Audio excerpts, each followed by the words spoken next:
ò gbà tàbí ní mílíọ̀nù 5 náírà 5 million naira rí o. Adarí agbébọn Tọ́jí ló ganu sọ̀rọ̀ sókè bẹ́ẹ̀. Mo mu sìgá fọ́dún 17. Mo bẹ̀rẹ̀ rẹ̀ nígbà tí mo wà lọ́mọ ọdún 13. Tonton Dike ló sọ bẹ́ẹ̀ lásìkò tó ń jẹ́rìí ìgbé ayé ọ̀tun ìdáǹdè tó rí gbà. Ó tún ṣẹlẹ̀ o, agbébọn tún ṣèkọlù sí ṣọ́ọ̀ṣì kan ní Kogi, pa èèyàn, jí ọ̀pọ̀ mìíràn gbé lọ. Ẹ má ṣèyọnu o, èmi ni mo sì máa borí ìbò gómìnà ìpínlẹ̀ Ọ̀ṣun láàrin èmi àti olùdíje APC. Gómìnà Adeleke ló fọwọ́ ẹ̀ sọ̀yà bẹ́ẹ̀. Gbajúmọ̀ orí ayélujára TikTok Pella fẹ́ ṣekú pa ara rẹ̀ torí obìnrin ló bá fi mú ọkọ̀ ayọ́kẹ́lẹ́ rẹ̀ sọ òkúta tó wà lópòpónà. Ọ̀pọ̀ pàdánù ẹ̀mí wọn bí àwọn agbésùnmọ̀mí ṣe tún ṣèkọlù sílùú Kogi. Ìdí èrè o táwọn èèyàn fi ń pè fún ìyọnípò mínísítà abẹnú fún ètò ààbò Bello Matawalle. Ààrẹ lẹ́tọ̀ọ́ o láti kéde ìjọba ìlú òrọ̀gbọ̀, yọ gómìnà àtàwọn aṣòfin ìpínlẹ̀ nípò. Ilé ẹjọ́ tó ga jùlọ nílẹ̀ wa ló gbé ìdájọ́ kalẹ̀ bẹ́ẹ̀. Iléeṣẹ́ ọlọ́pàá rédè ibi ètò ìwọ ẹgbẹ́ òkùnkùn kan nípínlẹ̀ Edo náwó gan àwọn afurasí ọmọ ẹgbẹ́ òkùnkùn 27 ṣekú pa ọ̀kan nínú wọn. Olórí Olúwaṣìndáráyọ̀ nínú ayé tèmi ni oníròyìn yín. Ẹ gbọ́ àtúpalẹ̀ àwọn ìròyìn náà lẹ́kùnrẹ́rẹ́. Ẹ káàbọ̀ sí ìkànnì Drive TV.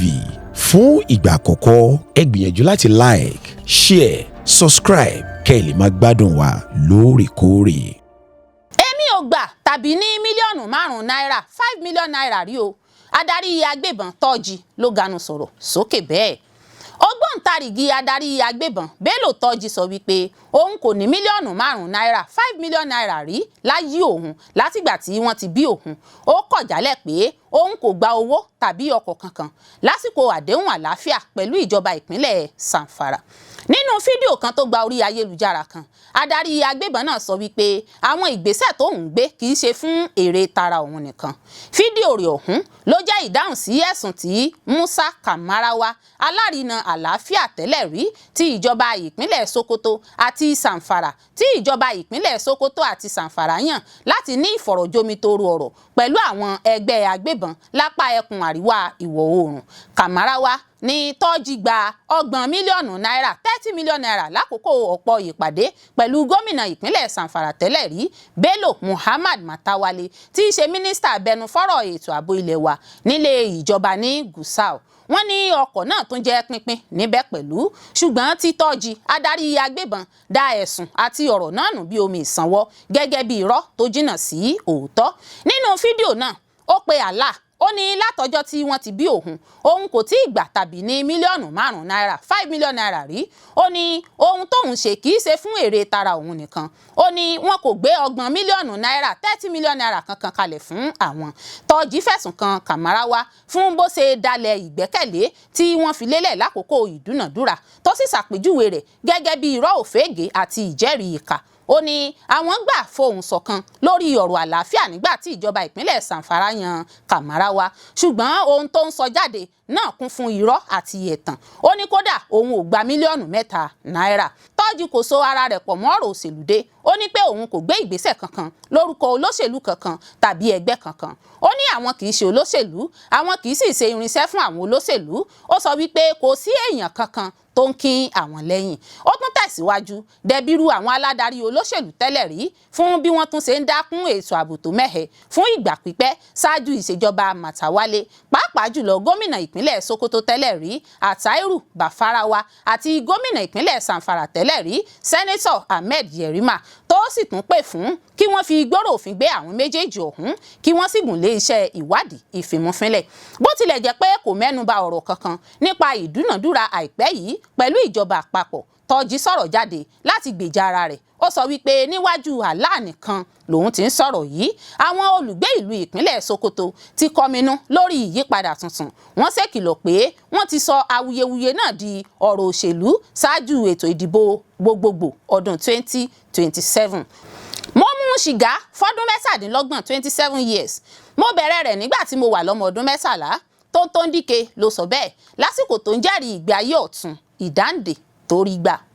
Gbajúgbajà òṣèrébìnrin ni Tonton Dike ti pín ẹ̀rí gbangba ohun tó ṣàpèjúwe gẹ́gẹ́ bí ìdáǹdè kúrò nínú igbó, sìgá mímu, ọtí mímu àti ìbínú ríru ìgbà pípẹ́ lásìkò ètò ìsìn ọjọ́ àìkú Sunday nílé ìjọsìn Streams of Joy International Church. Nínú fídíò tó jẹ́ gbígbé sójú òpó ayélujára YouTube lọ́jọ́ àìkú Sunday nípasẹ̀ DCL Imagery, Dike jẹ́rìí lákòókò ètò ìsìn àdúrà àsọtẹ́lẹ̀ èyí tó jẹ́ dídarí nípasẹ̀ olùdásílẹ̀ ilé ìjọsìn náà, Pásítọ̀ Jerry Eze. Ẹni tó ń sọ̀rọ̀ níwájú ìjọ, òṣèrébìnrin náà sọ wípé òun bẹ̀rẹ̀ sí mu sìgá nígbà tóun wà lọ́mọ ọdún 13. Òun jìjàgùdù pẹ̀lú ọtí mímu àti masturbation. Ó tọ́ka ìdáǹdè ìgbé ayé ọ̀tún náà sí ìdásí láti òkè látọ̀dọ̀ Ọlọ́run. Ó ní látìgbà tóun ti wà lọ́mọ ọdún 13 lòun ti mu sìgá. Ó ní òun mọ̀ ti ká lára òun fún níní ìbálòpọ̀ lójú oorun látìgbà tóun ti wà lọ́mọ kékeré. Ó ṣàpèjúwe ìfarahàn rẹ̀ lórí pẹpẹ gẹ́gẹ́ bí ẹ̀rí àti ìdúpẹ́. Ó ní kódà ó fa òun sẹ́yìn lórí àníyàn nípa orúkọ òun. Dike tẹ̀síwájú nínú àlàyé rẹ̀ pé lẹ́yìn tóun lọ ètò ìpàdé àdúrà ńlá Ghana, òun ṣàkíyèsí àyípadà kan, ohun tó ṣàpèjúwe gẹ́gẹ́ bí ọdún ìnilára ẹ̀mí.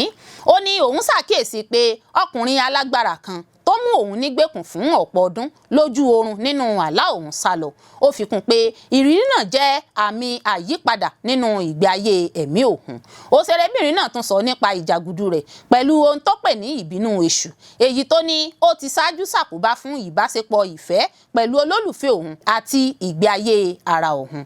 Ó sọ pé ìbínú náà ti ba ayé òun jẹ́, gbogbo èèyàn gan ló ní ìmọ̀lára rẹ̀, ṣùgbọ́n gbígbàdúrà nínú ètò ìsìn àdúrà àsọtẹ́lẹ̀ NSPPD, ó ní gbogbo ẹ̀ ni Ọlọ́run mú lọ tó sì fún òun ní àlàáfíà. Gẹ́gẹ́ bó ṣe wí, ó ní òun kò tíì ní ìrírí àlàáfíà rí àfi àìpẹ́ yìí. Ó sọ pé ẹni 40 ọdún lòun, òun sì lè sọ wípé òun kò tíì ní àlàáfíà rí àfi nísinsìnyí òun ti ń gbé nínú àlàáfíà báyìí. Dike jẹ́ kó di mímọ̀ pé sìgá mímu òun pẹ́ fún ọdún 27, èyí tó ní ó bẹ̀rẹ̀ nígbà tí ojú òun là sí àwọn nǹkan kan nílé.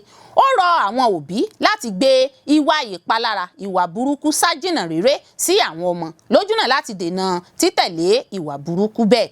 Ó ní òun bẹ̀rẹ̀ mímu sìgá nítorí afasìgá ni bàbá òun. Ó ní nǹkan tó kéré bí irú ìwà bẹ́ẹ̀ lè ṣàkóbá fún ìgbé ayé àwọn ọmọ. Ó fi kún pé lẹ́yìn tóun gbàdúrà fún ìrànlọ́wọ́ látòkè wá, òun kò ní ìrírí ìpòǹgbẹ fún sìgá tàbí ọtí mọ́. Ara òun kò béèrè fún mọ́, ara òun ń takò. Lónìí, ìdè náà ti já. Tonton Dike ló jẹ́rìí ìwàláàyè agbára Ọlọ́run bẹ́ẹ̀.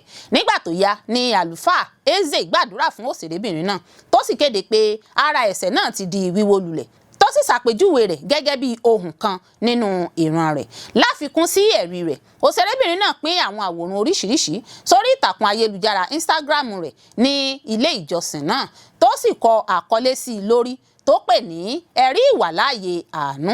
Ẹni tí Ọlọ́run dá ẹ̀mí rẹ̀ sí mú padà bọ̀ sípò, fọwọ́ sí, fi àṣẹ fún. A ó rántí pé Dike sọ̀rọ̀ láwọn oṣù díẹ̀ sẹ́yìn nípa ìgbàgbọ́ rẹ̀ tó ti yí padà. Ó ṣàpèjúwe ìrìn àjò ẹ̀mí rẹ̀ lọ́wọ́lọ́wọ́ gẹ́gẹ́ bíi ti àlàáfíà, ìmúpadàbọ̀sípò àti ìfarajìn sí sísìn Ọlọ́run. Ọ̀pọ̀ pàdánù ẹ̀mí wọn bí àwọn agbésùnmọ̀mí ṣe tún ṣèkọlù sí ìlú Kogi. Ó mà ṣe o, wọ́n tún sọ sẹ́ẹ̀ láabi wọn o. Àwọn agbébọn tún ṣèkọlù sí agbègbè ọ̀tọ̀ọ̀tọ̀ méjì lọ́jọ́ àìkú Sunday ní déédéé aago 4, níbi tí ọ̀pọ̀ ti pàdé ikú òjijì tí àwọn míì sì tún farapa, nígbà tí àwọn olùgbé ìlú míì sì tún jẹ́ jíjígbé sálọ. Àwọn agbébọn ọ̀hún ni wọ́n sọ sẹ́ẹ̀ láabi wọn fún ó lé ní wákàtí kan ṣáájú kí wọ́n tó ta àwọn àjọ elétò ààbò lólobó. Níbi ìṣẹ̀lẹ̀ àkọ́kọ́ ní ìletò Jamroro tó wà láàrin Òkè Agi àti Takete Isao, ìlú tí àwọn èèyàn ti fi ń gbé jùlọ, ní àwọn agbébọn náà ṣèkọlù sí. Èèyàn 2 ló pàdánù ẹ̀mí wọn, nígbà tí àwọn 3 míì sì farapa tí wọ́n sì ń gba ìtọ́jú lọ́wọ́ nílé ìwòsàn kan tí wọn kò dárúkọ. Ìṣẹ̀lẹ̀ ẹlẹ́ẹ̀kejì ló wáyé nílùú Basa lẹ́bàá iléèwé girama Ilai, ó dín díẹ̀ ní kìlómítà kan sílùú Ilai. Gẹ́gẹ́ bí ìròyìn tó tẹ̀ wá lọ́wọ́, èèyàn kan pàdé ikú òjijì lásìkò ìkọlù náà, nígbà tí àwọn aṣèkọlù ọ̀hún sì tún jí àwọn èèyàn 3 míì gbé sá lọ. Ìṣẹ̀lẹ̀ náà ló jẹ́ fífìdí múlẹ̀ nípasẹ̀ alága ìjọba ìbílẹ̀ Mopamuro Honorable Adémọ́lá Bello pẹ̀lú àwọn aláṣẹ orí adé ọrùn ìlẹ̀kẹ̀ àti àwọn adarí ìlú láti òkè Agi àti Ìlàì. Àwọn olùgbé ìlú àti àwọn aráàlú tó bá àwọn akọ̀ròyìn sọ̀rọ̀ fi àìdùnnú wọn hàn lórí bí àwọn àjọ elétò ààbò kò ṣe tètè gúnlẹ̀ lásìkò tí ìkọlù náà ń lọ lọ́wọ́. Wọ́n jẹ́ kó di mímọ̀ pé àwọn aṣekúpààyàn ọ̀hún ṣínà ìbọn bolẹ̀ fún ó lé ní wákàtí kan ṣáájú kí ìrànlọ́wọ́ tó dé.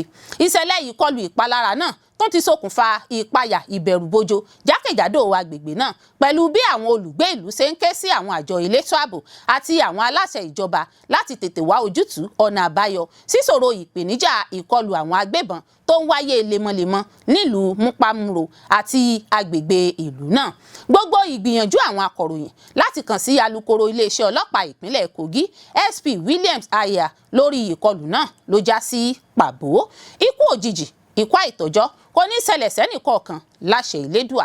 Ẹ má ṣèyọnu o, èmi ni mo sì máa borí ìbò gómìnà ìpínlẹ̀ Ọ̀ṣun láàrin èmi àti olùdíje APC gómìnà Adeleke ló fọwọ́ ẹ̀ sọ̀yà bẹ́ẹ̀. Gómìnà Adémọ́lá Adeleke ìpínlẹ̀ Ọ̀ṣun ti kéde fọwọ́ rẹ̀ sọ̀yà kéde rẹ̀ pé òun lòun máa jáwé olúborí nínú ètò ìdìbò ìpínlẹ̀ náà tí yóò wáyé lọ́dún 2026. Adeleke ní ó dá òun lójú pé òun yóò la olùdíje ẹgbẹ́ òṣèlú APC ìyẹn sẹ́nẹ́tọ̀ Ajíbọ́lá Oyèbámijí mọ́lẹ̀ nínú ètò ìdìbò náà. Gómìnà fi ọ̀rọ̀ yìí léde lójú òpó Facebook rẹ̀ lọ́jọ́ àìkú Sunday ọjọ́ 14 oṣù kejìlá ọdún yìí. Gómìnà Adeleke gẹ́gẹ́ bí ó ti wí ó ní ẹ̀yin èèyàn mi nípínlẹ̀ Ọ̀ṣun mo fẹ́ fi dá yín lójú pé èmi ti ṣetán láti rí i pé ẹgbẹ́ òṣèlú APC fìdí rẹmi nínú ètò ìdìbò ọdún 2026 tó ń bọ̀. Ó ní lágbára Ọlọ́run àti àtìlẹ́yìn àwọn èèyàn òun máa borí Oyèbámijí nínú ètò ìdìbò náà láti lè tẹ̀síwájú àwọn iṣẹ́ tí ìjọba òun ń ṣe. Ó ní gbogbo nǹkan tí gómìnà tẹ́lẹ̀ tó jẹ ṣáájú tó ti di mínísítà báyìí sọ ní òun gbọ́ pátápátá. Ó wá ń fi dá àwọn èèyàn lójú pé irọ́ ńlá lọ̀rọ̀ tó sọ wípé ẹgbẹ́ òṣèlú APC ni yóò jáwé olúborí. Ó ní àwọn èèyàn ìpínlẹ̀ Ọ̀ṣun kò gba ti ẹgbẹ́ òṣèlú APC mọ́, kò sì sí nǹkan kan tí wọ́n lè ṣe tó lè yí èyí padà. Gómìnà Adeleke ní àsìkò tó burú jáì nínú ìtàn ìpínlẹ̀ Ọ̀ṣun ní àsìkò tí ẹgbẹ́ òṣèlú APC wà níjọba. Adeleke ní ọrọ̀ ajé ìpínlẹ̀ Ọ̀ṣun dẹnu kọlẹ̀ nígbà tóun di gómìnà lọ́dún 2022 nítorí ètò ìṣèjọba APC tí kò dára. Ó ní ìdajì owó oṣù ní ìjọba ń san fáwọn òṣìṣẹ́ nígbà náà tí gbèsè sì pọ̀ nílẹ̀ rẹpẹtẹ. Gómìnà Adeleke wá ní ìfàsẹ́yìn ní ẹnikẹ́ni tó bá dìbò fún APC lọ́dún tó ń bọ̀ yóò mú bá ìpínlẹ̀ Ọ̀ṣun. Gómìnà ní àwọn èèyàn ìpínlẹ̀ Ọ̀ṣun kò ṣetán láti padà sí irú àsìkò ìjọba burúkú bẹ́ẹ̀ mọ́. Ó ní ohun tí ó kù báyìí ni kí òun á lo àwọn iṣẹ́ tí òun ti ṣe fi ṣe ìpolongo ìbò fún aráàlú kí òun sì jẹ́ kí kó máa yé wọn pé ọ̀nà tí kò bá ìjọba àwarawa mu ni ẹgbẹ́ òṣèlú APC ń tọ̀. Adeleke lóun máa sọ fún wọn pé tí ó bá dá wọn lójú kí wọ́n fi aráàlú sílẹ̀. Ó ní àti pé kí ló dé tí ẹ̀rù ń bà wọ́n láti jẹ́ kí ètò ìdìbò lọ ní ìrọwọ́ ìrọsẹ̀. Gómìnà sọ pé àwọn aráàlú ti ń jẹ ìgbádùn ìjọba gidi tó wà lóde báyìí pẹ̀lú bí ìjọba òun ti mú ìgbáyé gbádùn bá àwọn òṣìṣẹ́, ìpèsè ohun amáyédẹrùn, ètò ìwòsàn alábọ́dé àtàwọn ètò mìíràn ní ọlọ́kan òjọ̀kan. Ó ní àwọn èèyàn ìpínlẹ̀ Ọ̀ṣun ti sọ pé ìjọba tó wà lóde tẹ́ àwọn lọ́rùn àti pé kò sẹ́ni tó fẹ́ padà sí àsìkò ìjọba APC nípínlẹ̀ Ọ̀ṣun mọ́. Gómìnà ní ìjọba òun sì ń ṣe àtúnṣe ọ̀pọ̀ nǹkan tó ti bàjẹ́ láti ẹ̀yìn wá. Adeleke ní gbogbo aráàlú ló mọ̀ pé ìfàsẹ́yìn ní ẹnikẹ́ni tó bá dìbò fún ẹgbẹ́ òṣèlú APC lọ́dún tó ń bọ̀ yóò mú bá ìpínlẹ̀ Ọ̀ṣun. Gbajúmọ̀ orí ayélujára TikTok Pella fẹ́ ṣekú pa ara rẹ̀ torí obìnrin ló bá fi mú ọkọ̀ ayọ́kẹ́lẹ́ rẹ̀ sọ òkúta tó wà lópòpónà. Gbajúmọ̀ orí ayélujára TikTok Habib Hamzat tí ọ̀pọ̀ mọ̀ sí Pella ti dèrò ilé ìwòsàn lẹ́yìn tó mọ̀ọ́mọ̀ fi orí ọkọ̀ rẹ̀ sọ òkúta nílùú Èkó lọ́jọ́ àìkú Sunday. Ojú ọ̀nà márosẹ̀ Lẹ́kì Ẹ̀pẹ́ ló ti mọ̀ọ́mọ̀ fi ọkọ̀ náà sọ òkúta lásìkò tó ń bá àwọn èèyàn sọ̀rọ̀ lọ́wọ́ lórí ayélujára. Pella wa ọkọ̀ ayọ́kẹ́lẹ́ Mercedes Benz rẹ̀ pa lẹ́yìn tó bá ẹnìkan sọ̀rọ̀ lórí ẹ̀rọ fóònù ìbánisọ̀rọ̀ tó sì sọ pé inú òun bàjẹ́ gidi. Àwọn èèyàn ní ọ̀rẹ́bìnrin rẹ̀ lórí ayélujára Jarvis ló bá sọ̀rọ̀ ṣáájú ìgbésẹ̀ náà. Gẹ́gẹ́ bí ìròyìn tó tẹ̀ wá lọ́wọ́, èrèdí ìgbésẹ̀ náà láti pa ara rẹ̀ ọ̀hún kò sẹ̀yìn bí tírélà ṣe gba àárín òun àti Jarvis kọjá.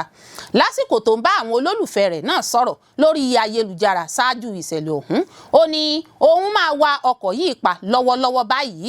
Lẹ́yìn náà ló bẹ̀rẹ̀ sí ń pariwo ẹ̀rù ń ba òun, ẹ̀rù ń ba òun. Nínú ọ̀rọ̀ tó ń bá àwọn olólùfẹ́ rẹ̀ náà sọ ló ti sọ pé tí ó bá kọ̀ mí sílẹ̀ àwọn èèyàn máa fi mí ṣe ẹlẹ́yà, mo máa pa ara mi. Bó ṣe ń sọ̀rọ̀ náà lọ́wọ́ ló mọ̀ọ́mọ̀ wa ọkọ̀ rẹ̀ tó sì lọ́ọ́ fi orí ọkọ̀ náà sọ òkúta tó wà lẹ́bàá ojú òpópónà, èyí tó ba iwájú ọkọ̀ náà jẹ́. Nínú fídíò míì tí a fojú gan ni àwọn èèyàn tó wà láyìíká ibi tó ti mọ̀ọ́mọ̀ ní ìjàmbá náà ti ń ṣáájò rẹ̀ tí wọ́n sì ń gbìyànjú láti dóòlà rẹ̀. A kò tí ì lè fi ìdí rẹ̀ múlẹ̀ bí ọ̀dọ́kùnrin náà ṣe farapa tó lásìkò tí à ń kó ìròyìn yìí jọ, àmọ́ àwọn àwòrán tí ó jẹ́ gbígbé síta sójú òpó ayélujára ṣàfihàn bí ọkọ̀ ọ̀hún ṣe bàjẹ́ tó. Pella nínú yàrá Orísun àwòrán Pella, ìròyìn tó ń lọ ní ìgboro ni pé ìgbésẹ̀ Pella yìí kò sẹ̀yìn bí òun àti olólùfẹ́ rẹ̀ Jarvis ṣe pín gàárì. Ṣáájú kí wọ́n tó túká làwọn méjèèjì ti máa ń jà lórí ayélujára, àmọ́ nígbà míì àwọn èèyàn yóò sọ pé erémọdé cruise lásán ni. Wàyí o, ọ̀pọ̀ aráàlú ló ti ń fi èròǹgbà wọn léde nípa ìṣẹ̀lẹ̀ náà. Bí àwọn kan ṣe ń fi òkú ọ̀rọ̀ ránṣẹ́ sí ọ̀dọ́kùnrin náà, làwọn míì sọ pé ọ̀rọ̀ obìnrin kò tó nǹkan tí èèyàn ń pa ara rẹ̀ sí. Bẹ́ẹ̀ làwọn mìíràn ní Pella gbọ́dọ̀ fojú winá òfin látàrí bó ṣe fẹ́ gbẹ̀mí ara rẹ̀ nítorí ó lòdì sí òfin kí èèyàn gbẹ̀mí ara rẹ̀ ní Nàìjíríà.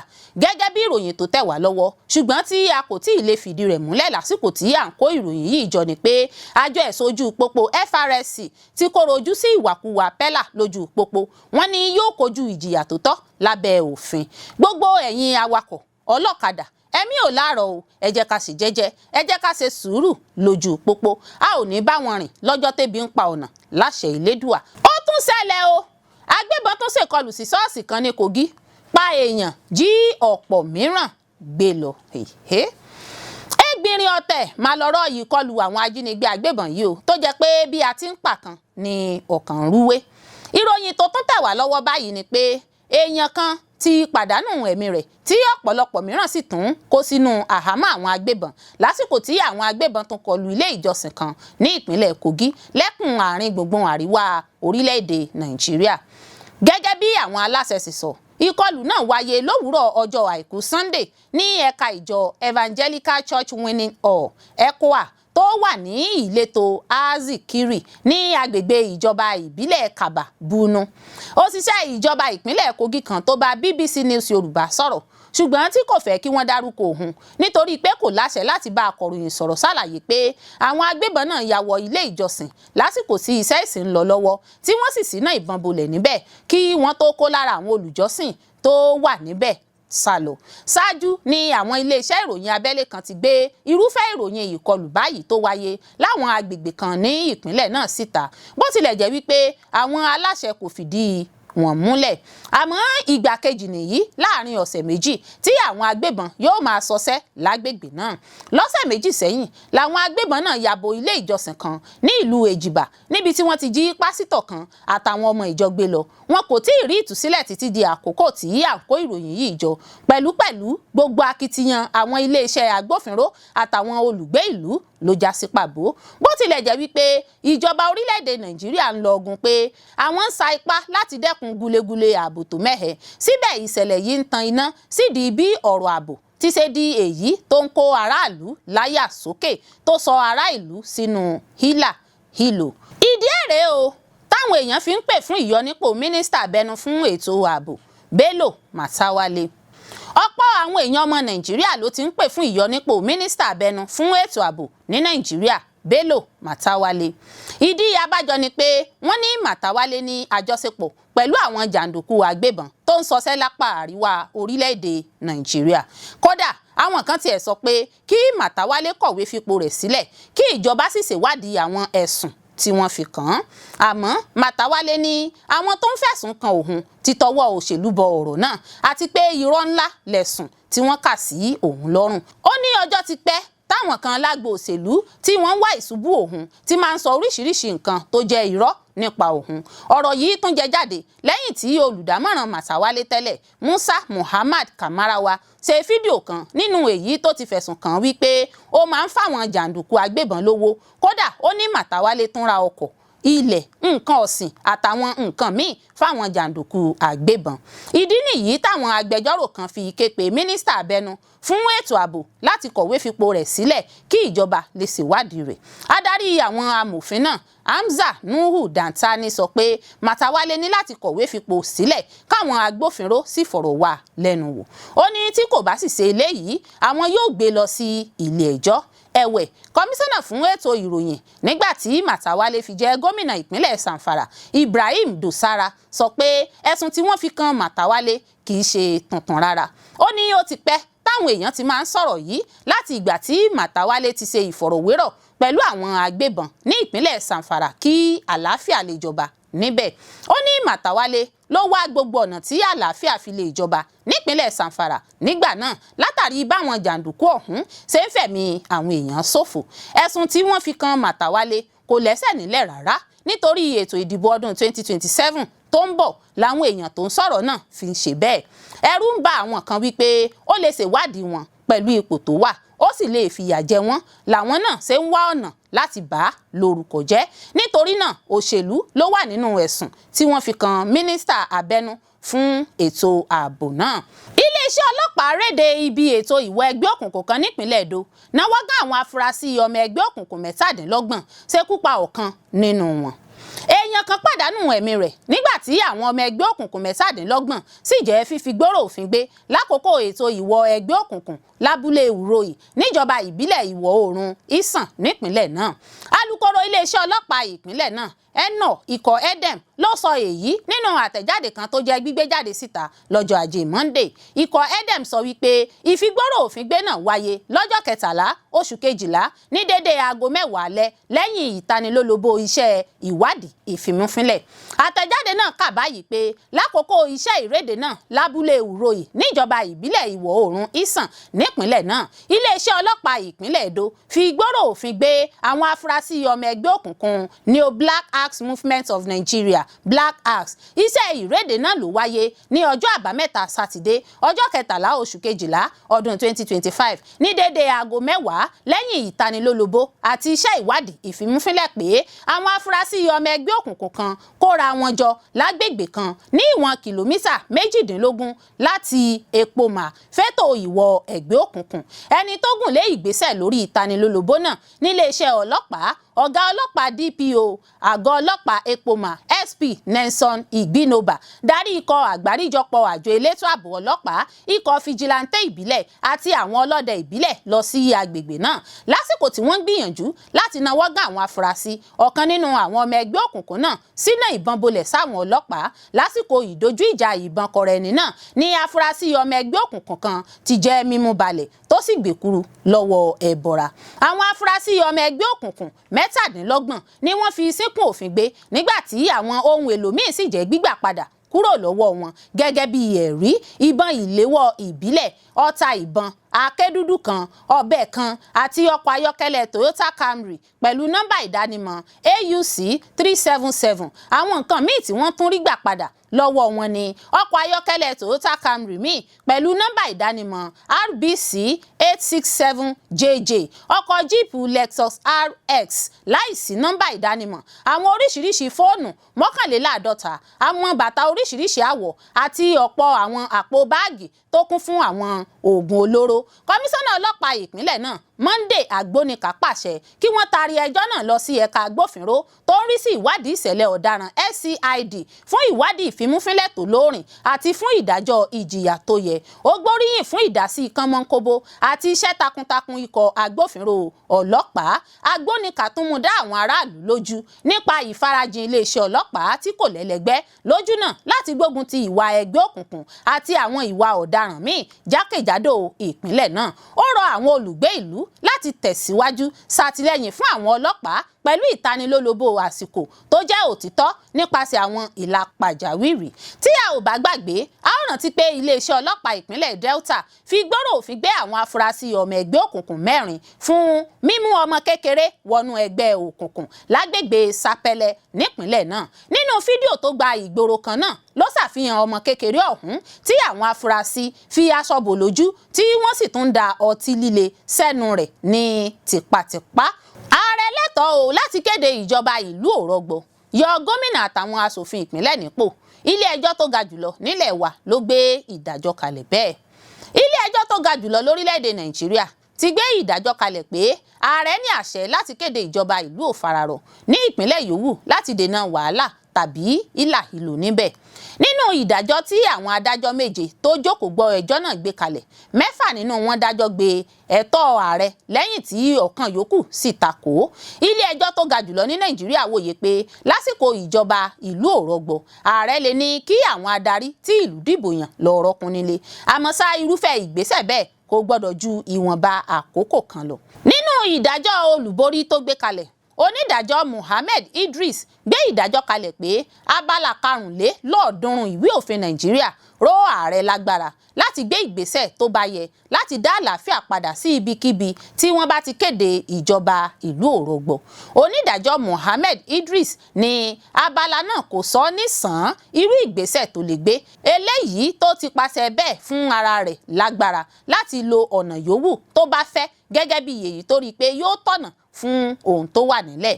Ìpínlẹ̀ Adamawa àtàwọn ìpínlẹ̀ 10 kan tí ẹgbẹ́ òṣèlú PDP ń ṣàkóso lórílẹ̀‐èdè Nàìjíríà ló pe ẹjọ́ náà tako ẹ̀tọ́ tí ààrẹ Tinubu ní láti kéde ìjọba ìlú òrọ̀gbọ ní ìpínlẹ̀ Rivers, nínú èyí tí ààrẹ ti ní kí gbogbo àwọn tí wọ́n dìbò yàn fún àkóso ìjọba ìpínlẹ̀ náà títí kan gómìnà Fubara tó lọ rọ́kùn nílé. Olórí Olúwaṣìndára-Ayọ̀ nínú ayé tèmi ni oníròyìn yín. Ẹ ṣé púpọ̀ fún gbígbọ́ àti wíwò tí ẹ̀ ń wò wá. Etí tí ẹ̀ fi ń gbọ́ wa kò ní di, ojú tí ẹ̀ fi ń wò wá kò ní fọ́, láṣẹ Elédùà yóò sì dára fún yín.